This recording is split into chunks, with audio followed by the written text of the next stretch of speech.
El pueblo de Dios también ha pecado.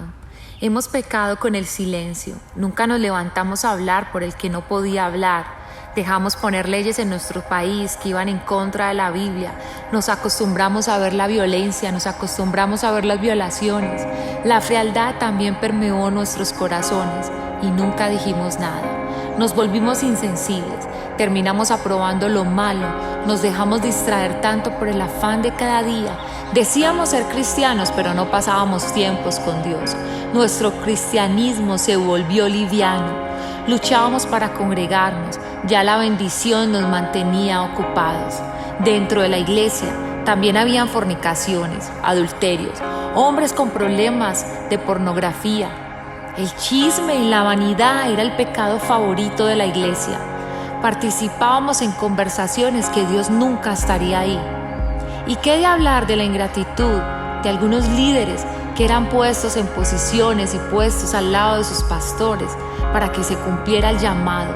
Dios los puso allí, pero el orgullo, la familiaridad y la deslealtad hizo que se sintieran en la misma posición y luego traicionaran, hablaran y robaran parte del rebaño donde Dios algún día les había puesto a cuidar, dañando la fe de ovejas que Dios había puesto allí. Personas que Dios les había levantado, les había sacado del lodo, les había dado una nueva vida, restaurándoles, y luego, por alguna diferencia, se iban de sus iglesias donde Dios les había colocado, hablando y difamando lo que un día fue de bendición para ellos. Escuchamos de pastores que se suicidaron y nunca preguntamos el por qué. ¿Qué sucedió con ellos? ¿Qué pasó en sus emociones? ¿Cuál fue la desilusión con la cual ellos se enfrentaron? Personas que iban cada 8 días a congregarse, a obtener una bendición, pero no le retribuían nada a Dios. Decían que amaban a Dios, pero nunca diezmaban, ni apoyaban y esperaban que otros lo hicieran, que otros sostuvieran ese lugar donde ellos iban y recibían bendición. Otros que de cristianos solo tenían el nombre, porque en sus casas eran malvados, pero amaban el brillo, el buen nombre y las posiciones, y esto les hacía tener una vida doble. Otros eran los fariseos, que ni entraban ni dejaban entrar, solo se creían tan justos, y todo el tiempo andaban señalando quién era bueno y quién era malo. Una iglesia manchada, sin santidad. La murmuración robaba la unción que Dios depositaba. Mordían la mano del que Dios usaba. El pecado se volvió parte de nuestra vida. Solo andábamos detrás de la bendición, de una vida mágica que no existía. Así vivíamos el cristianismo. ¿Y qué tal de las competencias entre iglesias? Los celos entre pastores, el quien tiene más o el que tiene más like o el quien es más conocido. El duro enfrentamiento de quién es y quién no es, por ser diferentes formas de mostrar el evangelio. Se dejó de predicar el arrepentimiento y se cambió por fama personal.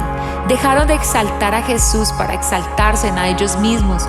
Los cristianos dejaban heridos a sus soldados en la guerra. Peor aún, ellos mismos los mataban. Se filtró la sensualidad, la liviandad del evangelio. Pero ahora todo cambió, porque Dios es un buen estratega. Creíamos que el virus no nos tocaría a nosotros, pero nos puso en igualdad. Fuimos perjudicados como los que no tienen a Jesús en sus corazones. Ese virus nos ataca por igual. Y ahora pienso, ¿en realidad Jesús vendría por una iglesia así, en la condición que estábamos? ¿Será que si Jesús hubiera venido hace 2 meses nos hubiéramos ido? ¿O tal vez todos nos hubiéramos quedado? Una iglesia que no estaba preparada, pero en este proceso Dios nos está haciendo ver que la iglesia también hemos pecado. Todos merecemos juicio, porque los juicios de Dios son justos. Todos hemos dejado mal su nombre en la forma de hablar, de actuar y hasta de vestir. No había mucha diferencia entre los que son y no son su pueblo, pero ahora no tienes la iglesia, ni el prójimo para hablar de él o no soportarlo. No puedes estar en comunidad y sentir la unción que antes no valorabas.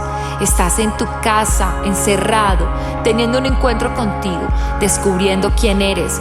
Piensas si tenías o no una relación con Dios. Tu familia te está diciendo quién eres tú. Estás entendiendo lo que es la santidad y que tú eres lo que eres ahora que nadie te ve.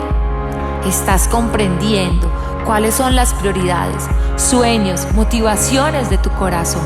Y hoy estás siendo confrontado si amas o no a Dios, si eras o no salvo. Y si Jesús viniera por ti, si viniera ahora, ¿estás listo? Todas las generaciones atrás han muerto y nosotros vamos a morir también, pero la diferencia de ellos y nosotros es que Dios nos está dando una oportunidad de arrepentirnos, una oportunidad de cambiar nuestra forma de pensar y de vivir y de hacer las cosas diferentes.